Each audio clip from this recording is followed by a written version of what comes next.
God created man so that they might tell him their stories. For in his infinite wisdom, God loves listening to stories, so the saying goes.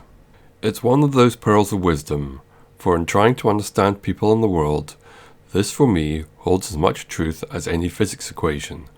So indulge me a moment as I tell a story. I was at home, working away in my study yesterday, when from downstairs I heard a whole lot of noise. Alarmed, as I was the only one in the house, I went to investigate, half expecting to encounter a burglar. It turned out it was my cat, Ghost. He had managed to catch a robin red-breasted bird that he had brought back into the house. I've had a number of pet cats in my time who on the odd occasion manages to actually catch something. Ghost, on the other hand, seems to catch something every other day, and yesterday it was a robin redbreast. Cats being cats like to play with their food, reliving the joy of the successful hunt over and over again until it's time to eat. The bird was far from dead, flying about inside the house, hotly pursued by Ghost. Not wanting another feathered-down massacre spread throughout the house, I went to the kitchen to get a box in order to trap the bird. I got lucky, as the bird was on the floor, paralyzed, not moving. Ghost was looking straight at it, hoping his new plaything would provide more sport for him. The bird didn't move. Rather, it was a creature awaiting its inevitable doom. It was going to die and had resigned itself to that fate. As hard as it is to hear, or as equally it is to confess, I know exactly how that bird felt. Paralyzed, like a deer caught in a car's headlights, watching the oncoming inevitable to happen, only wishing for a quick and merciful death. Hell was made for the inquisitive, to quote St. Augustine of Hippo. When I first read that quote, so many years ago now, my reaction was one of disgust. What a horrible thing to say, I thought in response. After all, I have spent my life in the pursuit of knowledge, and used said knowledge in order to make the world a better and happier place, like any good gentleman should. I sit here now and think, I should have heeded the wisdom of St. Augustine. For in encountering the unknown, beyond the confines of human knowledge and discussion, is the loneliest place on earth where chaos reigns. Here there truly be dragons. I used to be agnostic, didn't really care for questions about whether there was a God or not. As I saw it, it was not the job of science. No science experiment or observation could capture some kind of definitive proof of a great creator. My world map and core identity was materialistic, not in terms of what possessions I owned, but rather in terms of seeing everything being made of atoms and molecules. This was my basis in reality from which I reasoned. The idea or notion that a vision pictured inside my head had any basis in external reality was at best laughable. It was real to me, being my own imagination, but to suggest that there was some kind of connection to anything beyond the neurons firing in my head was ridiculous. There is no such thing as psychics, was my belief, and a core fundamental one at that. I was certain in this belief until I had cause and reason enough to question it. This one belief of mine was just one of many core beliefs that I had held to be certain. Now they are gone, replaced by uncertainty, confusion, and doubt. Now, if I were to choose a belief that I could be certain of, it would be to believe that I was both cursed and ironically blessed by God himself. Most scariest of all is that, as much as I fight such a belief, when it comes to God and myself, he really did make it very personal. Awakening each morning, my conscious thought screams in the pain of darkest anguish and despair. Some mornings I wake up blind, crippled by intense migraines, a condition I've done my best to hide lest weakness be taken advantage of. A disability to human resources was and is to me the greatest evolutionary advantage, and as for medical help, that now only invites laughter from me, lest you would hear a tirade of most bitter scorn and criticism. Focus of thought, my mental kata, each and every day as my mind screams out in pain, why, why, why, over and over again. That is how I ended up with the ideas that I now present to you. Always did my mind need some problem to work on, the harder, the better, and like an athlete, I trained my mind each and every day. Looking back now, at the halfway point of my life, I blink in disbelief at the things that I have done or been asked to do. The internet had not made it outside the computer lab when I first used it in the year the web browser was invented. Nowadays, I watch hardened computer professionals' jaws drop to the floor at the tricks I seemingly can pull off. My secret? A disability. That sounds like an excuse for pulling another sickie. And so one Christmas a couple of years ago, when I was at my worst, I posed a question to myself in order to climb up out of the darkness and back into the light once again. My question: is interstellar space travel possible? What my subconscious threw back was an initial question about Dirac's equation, and then the idea started. Our universe is one of two jets originating from some kind of gravitational singularity. A simple enough idea, and upon exploration of a said idea, I expected to find that such a question had already been thought about and discussed. As with every other idea I've ever had before, someone had already thought about it. There is no such thing as a new idea, to quote Mark Twain. Nothing. Not a word. Rather, to my horror and despair, I realized that such a question had never been asked, as I watched evidence upon evidence start to pile up. The feeling to know that alone I could be the person to start humanity's trips to the stars themselves. Insanity. Madness. Arrogance. How I have beaten myself up trying to nullify my own idea in vain.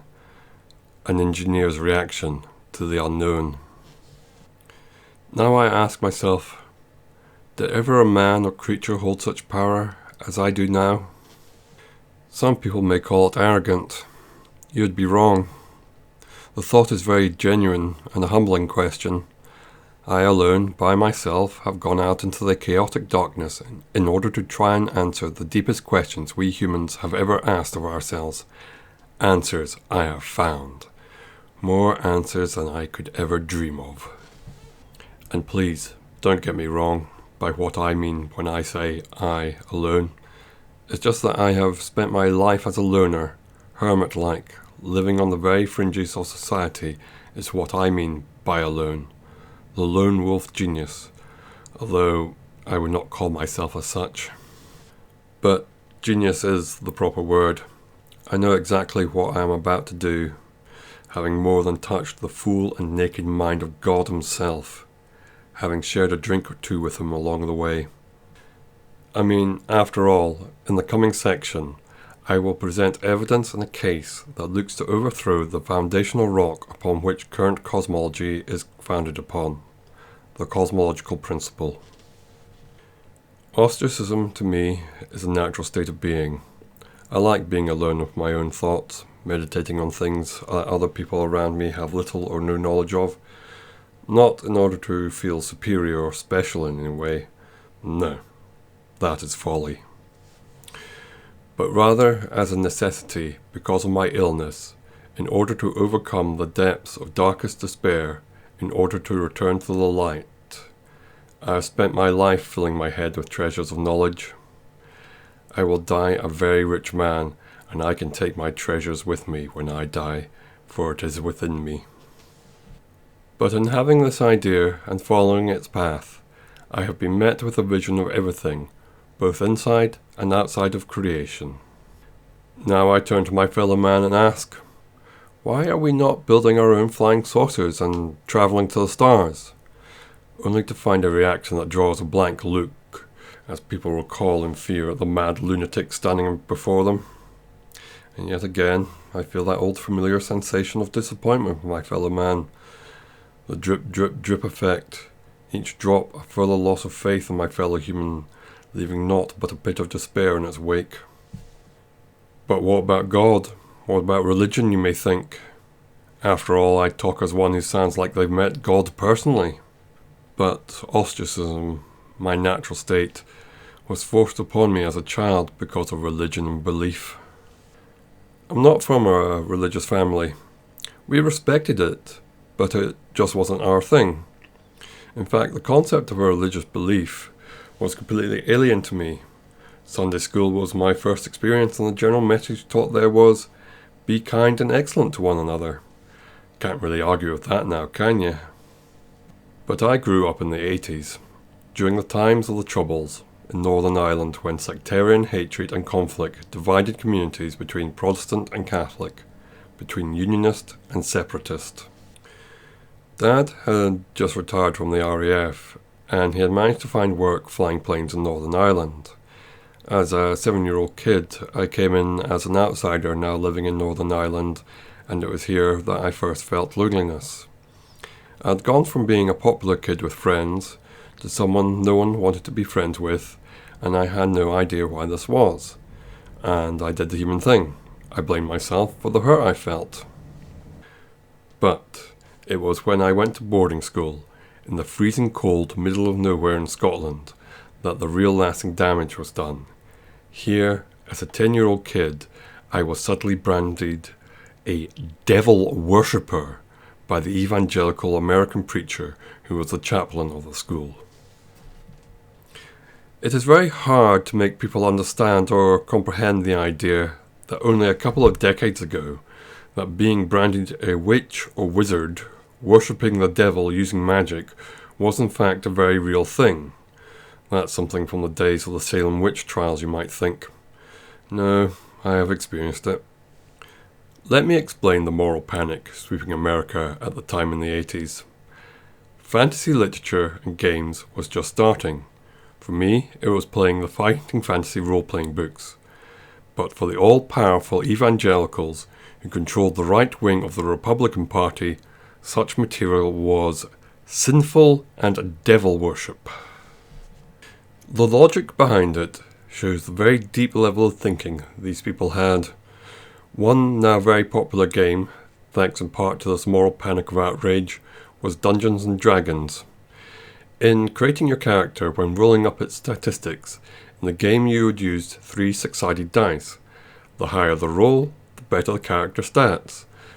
The highest roll, with a set of 3 6-sided dice, is 18, meaning each dice would read 6, 6, 6, which, as we all know, is the number of the beast. So, as you can see, Dungeons and Dragons and any such game by association were in fact not games, but a means of seducing kids into satanic worship. I kid you not. This is the logic and depth of reasoning of these evangelicals. These people who outright reject Darwin's theory of evolution because God created everything and all creation in 7 days, and who believe that the world is no older than 8,000 years. Tom Hanks, the actor, started his career with a movie called Mazes and Monsters that depicted this make-believe fantasy of the religious right.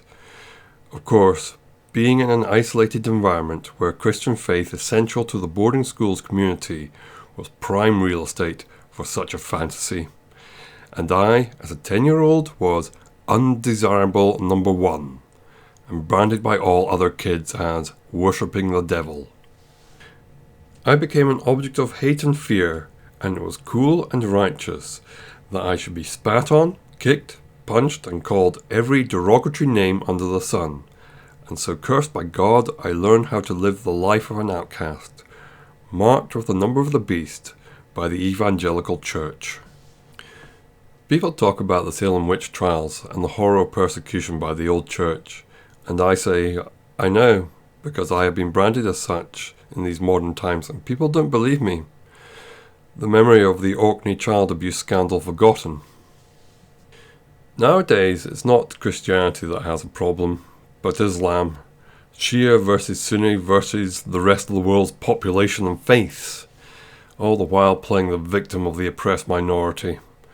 So yeah, religion is really not my thing.